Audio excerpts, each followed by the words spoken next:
Are you confused about where in Charleston, South Carolina you should call home? I get this question all the time, along with, where is the perfect place to live? What suburb in Charleston is the best one? That's why today I made this video going over the 12 different suburbs in the Charleston area and the pros and the cons of each one so that you can get a better feel for where your perfect place is to live. Let's go ahead and get into it now.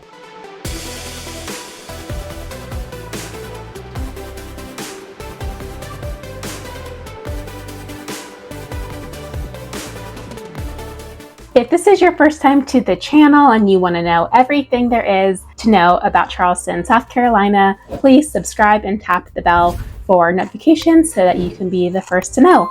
By the way, my name's Sarah. I'm a realtor here and I help people every day make their move to Charleston. If you're moving in 9 days or 90 days, please give me a call, shoot me a text, or send me an email, and I would absolutely love to help you make your smooth move. The first place I want to address is downtown Charleston. Now, this really isn't a suburb. This is downtown Charleston. We call this area the Peninsula, but I wanted to mention it here because this is a part of Charleston that you may want to consider. Living downtown puts you at the center of the city's rich history, vibrant culture, and you are walking distance to amazing restaurants and shopping. You're really in the heart of it all. Charleston is a very walkable city. In fact, it scores 99 out of 100 on Walk Score's walkability meter, making the holy city a walker's paradise. So if you don't want to have to use a car every day, this could be great for you. If you do have a car that you're going to use sometimes, keep in mind that not all living places come with a designated parking spot, so this is something that you would need to ask about. There are 3 colleges downtown. We have the College of Charleston, the Citadel, and the Medical University of South Carolina. So if you are a student, this could be the perfect place to live. If you're not a student, then it's something to consider. Some areas like on King Street in the evenings get pretty crowded with college students, the 21 plus age group who are going out in the town. So that's just something to keep in mind. Downtown is also the main area that tourists tend to visit. Of course, they go to other places as well, like the beaches, but you're definitely going to have a lot of tourists downtown. So this is something else to consider if you want to live downtown, that you might be battling the horse and carriages and just interacting with people that don't know where they're going. If you aren't a fan of that, if you don't want the hustle and bustle of tourism, then that's definitely something that you need to consider. Downtown probably isn't the best for you if you don't like the busyness of a touristy city. Now, there are a variety of different neighborhoods downtown. It's not just the historic district that most people think of when they think of Charleston. There are a ton of different neighborhoods downtown, and some of them really aren't touristy at all. I'm not going to get into that in this video because this video is supposed to be about the suburbs, not about downtown, but I will go into that in a future video. For now, let's wrap up downtown by looking at the cost of housing. All of the numbers that I quote in this video are year to date 2023. So really that will be January through July. And this looks at the median prices. It includes all types of housing. So it's single family, attached housing like townhouses and condos, as well as even mobile homes where that could apply. So downtown is broken up into 2 main parts. We have inside and outside the crosstown. The crosstown is Route 17. It goes across the peninsula. So everything inside 17 is south, and that is the main historic district. The median price for a home there is $920,000. If you are north of the crosstown, outside of the main historic part, the median price is $730,000. The average rent in downtown Charleston is $3,400 per month. So that's pretty steep. Definitely keep that in mind if you are looking at rentals downtown. Next up, we have Mount Pleasant. Mount Pleasant is a popular choice for many home buyers. It's just across the Cooper River and Ravenel Bridge from downtown Charleston. What are the pros of Mount Pleasant? Well, it's close to downtown. It's close to the beaches. You've got Sullivan's Island and Isle of Palms, very close to Mount Pleasant. Mount Pleasant has every amenity. You're close to shopping. You're close to amazing restaurants at your fingertips. Mount Pleasant really has everything to offer. The lifestyle here is fantastic with a strong sense of community, lots of waterfront activities, and beautiful parks. Mount Pleasant has a wide range of housing options from condos and townhouses to multi-million-dollar homes, everything from modern developments to historic homes. Mount Pleasant's broken up into north and south. The median price in North Mount Pleasant is $750,000, while in South Mount Pleasant it's $730,000. It used to be flip-flop where South was more expensive than North, but there's so much new construction and very large homes in North Mount Pleasant that starting in 2022 and 2023, it's either on par with each other or North Mount Pleasant has become even more expensive. The downside of Mount Pleasant is that it is very expensive. It's more expensive than pretty much every other suburb, and it's getting very busy. Traffic is getting worse. I'm gonna cut it there for today with Mount Pleasant because I have a ton of other content on Mount Pleasant. So if you are interested in Mount Pleasant, I'd recommend watching those videos. I have one where I go into detail about all the pros and cons of Mount Pleasant, another one that is an overview of Mount Pleasant, and also some vlog tours of the area, as well as some videos about new construction and housing at different price points. So go ahead and check those out after this video. To wrap that up, if you're looking for convenience and a lively atmosphere, then Mount Pleasant might just be the perfect fit for you. Next, let's talk about West Ashley. This suburb is known for its laid-back atmosphere and diverse housing options. One of the significant advantages of West Ashley is its proximity to downtown Charleston. You're just over the Ashley River, but you don't have the downtown price tag. There is a ton of retail here with national chain stores and restaurants. There's also a Costco here as well as one in Mount Pleasant. The West Ashley Greenway is really popular. It's a haven for walkers, joggers, and bicyclists. It's a scenic and multi-use recreational space that is about 8 miles long and connects multiple different neighborhoods. You have some really hip areas of West Ashley like Avondale, which is walkable to some really trendy shops and restaurants. It's very close to downtown as well as to the Whole Foods and some other convenient shopping areas. There are some affordable neighborhoods in West Ashley and lots of apartments and townhouses, as well as some very higher end homes in the millions of dollars on the Ashley and Stono rivers. So there really is a ton of diversity in this area when it comes to housing. Overall, a lot of the homes are older here. You'll see a lot of ranch style homes, which are one-story homes from circa 1970-ish. There are a couple pockets of newer construction near the East Ferry area, as well as further down 17.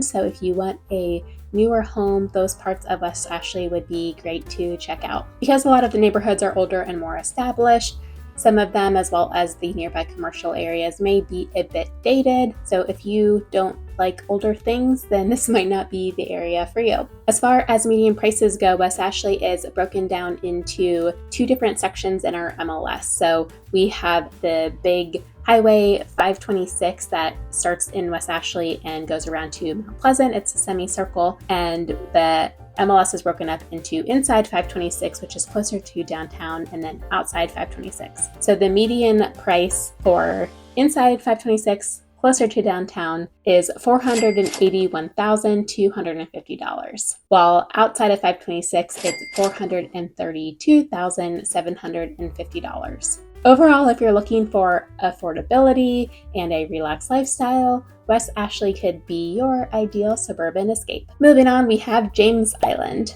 This is where I currently live. James Island is a fantastic blend of coastal charm and suburban living. James Island is known for its natural beauty with plenty of trees, parks, and waterways to explore. It's a prime location because you are only about 10, maybe 15 minutes away to downtown Charleston, but you're also only about 10, maybe 15 minutes away from Folly Beach. So you really have the best of both worlds on James Island. James Island has a laid-back local vibe. It's mostly older homes with a couple pockets of newer construction, but that's pretty few and far between. The land here is all built out. There's nowhere else to go. So it is what it is. And I think that that's definitely a positive because we know what to expect. If the traffic is bad, we know it's not going to get any worse because there's no other homes being built. Versus some other parts of Charleston that are still growing, it's a little bit of a roll of the dice for what's going to happen in the future. Just like the other areas we've talked about so far, there's huge diversity in housing on James Island. We have a lot of condos,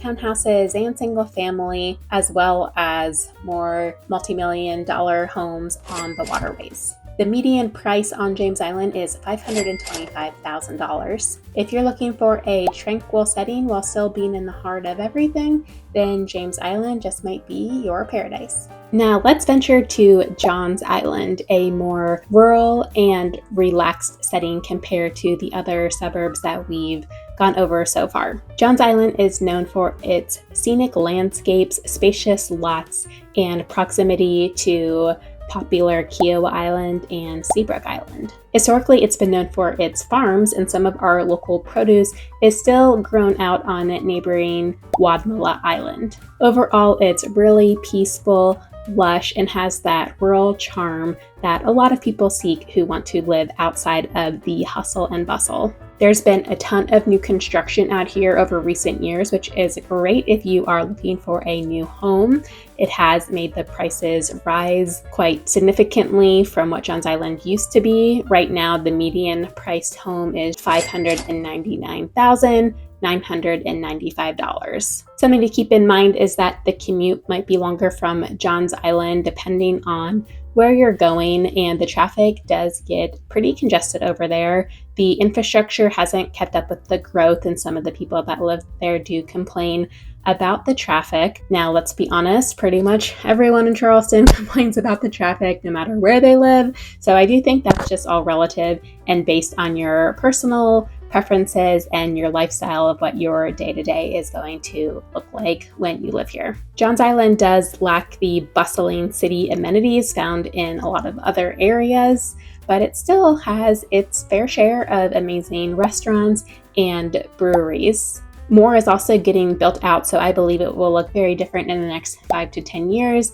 I think there will be more conveniences to come. For example, a wider selection of grocery stores. I just heard that they are going to be building a Harris Teeter out there. Don't know when, probably still going to be a while, but it's definitely progress. So if you dream of a peaceful, close to nature lifestyle, then Johns Island might just be that idyllic place that you're looking for. Next up, let's explore Daniel Island. This suburb is a master planned community and seeks to strike that perfect balanced lifestyle. With its beautiful parks, bike trails, golf courses, and waterfront views, Daniel Island offers a unique living experience. The main area is small but very nice. It has restaurants and shopping and grocery stores, as well as Credit One Stadium, which is a big stadium that gets some incredible concerts. Daniel Island has very high-end custom construction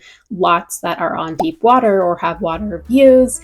And given all of this, it does come with a pretty steep median price of $1,280,000.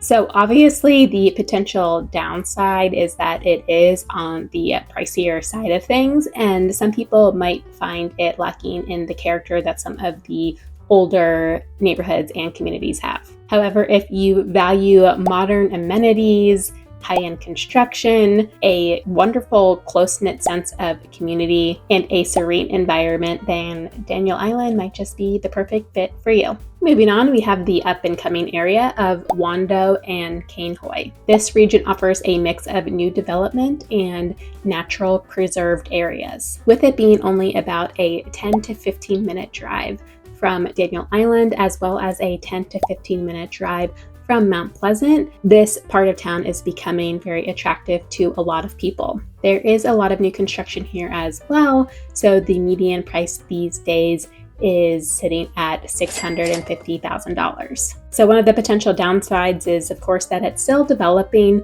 So for now, there might be limited shopping and dining options, but again, this is changing in the future. Also, traffic could continue to get worse as things grow. But if you're looking for a suburban area on the rise that has a great location, I mean, you can get to 526 in just a couple of minutes if you want to get to North Charleston or to Mount Pleasant, then Wando and Cainhoy might be a great match for you. Let's talk next about North Charleston. This is a more urban suburb than the others we've talked about thus far. North Charleston is the third largest city in South Carolina and is expected to be the largest municipality in the entire state by 2030. It offers a mix of residential and commercial areas. Parts of North Charleston are in Charleston County and parts of it are in Dorchester County. One of the most popular areas of North Charleston is called Park Circle. It's got this artsy vintage vibe and is walkable to lots of great breweries, restaurants, and shopping. There's a very strong sense of community in Park Circle, and they are currently rebuilding the community center as well as building the largest inclusive playground in the entire country, which is pretty cool. North Charleston is also home to Riverfront Park, which has awesome festivals and events. We used to have a Navy base up here, which closed in 1996. The Navy was a huge part of the community up until that point, and nothing has been happening in this area since. However, they are now revitalizing it, which is super exciting. It's right on the Cooper River, and they're creating a mixed-use space that's going to be called the Navy Yard Charleston. It's going to have residences, office spaces, green spaces, shopping, dining, an outdoor events venue, and a concert hall. The Joint Base Charleston is also in North Charleston. This is actually Charleston's largest employer with over 22,000 employees. The Coast Guard Station is also in North Charleston. If you work at any of these places, you could consider not only North Charleston, but also Hanahan, Ladson, and Goose Creek, which I'll get to next. Other highlights of North Charleston include the Charleston Airport, Trident Technical College, the Coliseum, the Convention Center, and the Performing Arts Center. North Charleston is more affordable than most other suburbs. It has a range, it's very large, so right now the median ranges from about $336,000 to $345,000 for a home. So as you can see, North Charleston has a lot going for it. I would recommend that you do your own research on the crime rates here, as well as anywhere that you're considering moving to. As a realtor, that's really all I can comment on about that. Overall, though, the city is continually improving, has a diverse community, and is an easy access point to pretty much anywhere else that you want to go in Charleston. Next, let's talk about Hanahan, a suburb located in Berkeley County. It's situated in between North Charleston and Summerville. Hanahan has become more popular in recent years due to its affordable housing, friendly atmosphere, and close proximity to convenience and sought-after places like Park Circle in North Charleston. Right now, the median-priced home is $400,000. Hanahan itself doesn't have a ton of commercial areas and conveniences, but it is close to other places that do. Plus, this is starting to change with Hanahan having more shopping and dining places that are continuing to open. Hanahan could be a great place to consider depending on your commute. It's not far out as places like Monk's Corner or Summerville, so that could be a major plus for sure. So if you're looking for a well-positioned, established suburban community, then Hanahan just might be the spot for you. Now let's head to Ladson. This is a suburb that is located really where Berkeley County, Dorchester County, and Charleston County all meet. Ladson is a popular choice for those seeking a more budget-friendly housing market while remaining relatively close to Charleston.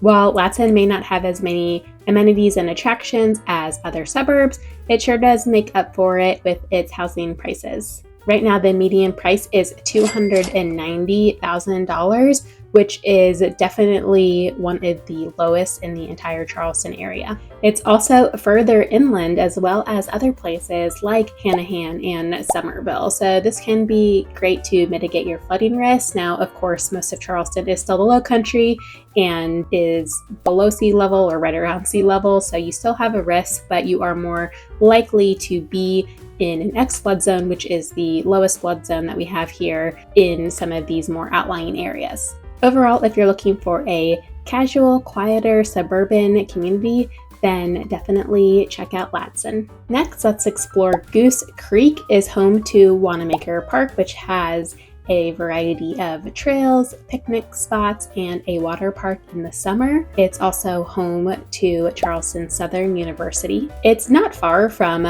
places like Nexton Square in Summerville, which has a ton of Charleston's popular restaurants. So this can be a great place that's a little bit off the main areas, but still close to some very sought after conveniences. Goose Creek has a mix of budget-friendly housing options. Right now, the median price in Goose Creek is $340,000. Some people might find Goose Creek lacking in certain amenities compared to other suburbs, but if you're looking for an unassuming suburban setting, then Goose Creek could be a great fit for you. Last but certainly not least, we have Summerville. Summerville is a bit further from downtown Charleston. It's easily a 40-minute plus drive depending on what part of Summerville you are in. Summerville is known for its southern charm, dating back to the mid-1800s. Back in 1879, Summerville claimed the title for the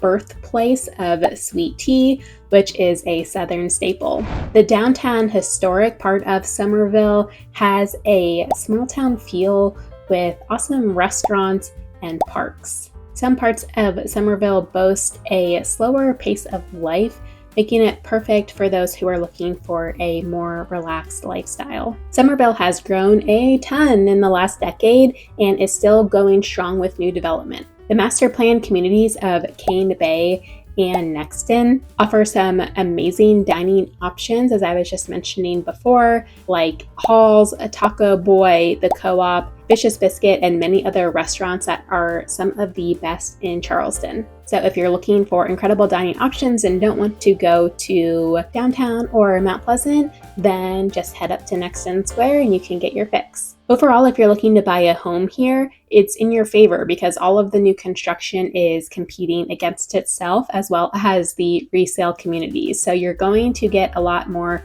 for your money out here than closer to town. So if you're looking at Mount Pleasant, James Island, Johns Island, or West Ashley, your money is going to go further in Summerville.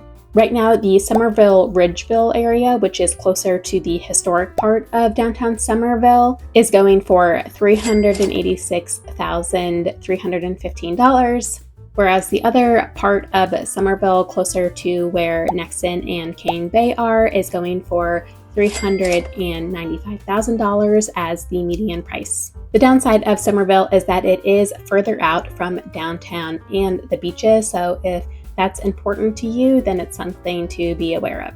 Traffic on the main highways definitely gets very congested out here during peak hours. So again, if you're commuting, that's another thing to be aware of. There are so many neighborhoods here, and since they're still building, some people are uncertain about what this area is going to be like as far as congestion in the next 5-10 years and beyond. However, if you're seeking a suburban, family-friendly community with a ton of amenities and newer homes, then Summerville might just be your ideal place. To wrap up, there is no such thing as a perfect area. At the end of the day, you really just have to weigh what is important to you. What is your daily life going to look like? What is practical for you as far as affordability? If you weigh all of those things, then you should be able to make a great decision. If you are curious about the overall cost of living in Charleston, I do have a video that I'll link up here that goes over the cost of living in detail. I also have a video that goes over the pros and cons of the Charleston area as a whole, so you should definitely check that out as well.